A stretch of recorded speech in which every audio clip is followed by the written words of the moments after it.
guys, this is E-Monk, and this is my husband. Hello. He is wearing Vincent Brooks' shirt. We just made it. It has RAVE written on it, and this is how you make it.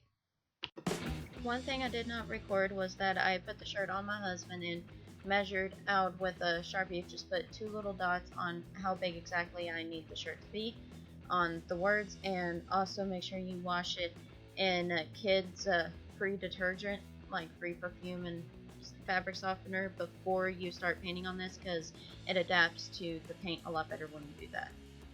Now grab your fabric pen and paintbrush and make the R, A, and then the heart, and then the cross with the E.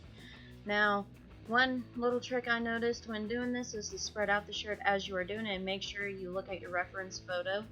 And I washed in between paintbrushes because I like the type of paintbrush that I use, but you can switch paintbrushes if you would like.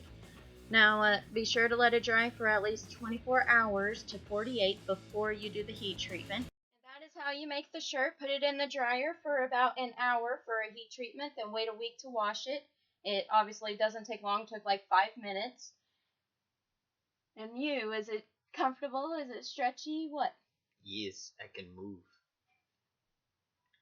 Excuse the arm hair. But this is Vincent Brooks from Catherine, in case y'all weren't sure exactly who it was. Now, hopefully, you all tune into the next video. I do have the shirt complete. I just have to post it. Have a nice day. Don't forget to subscribe.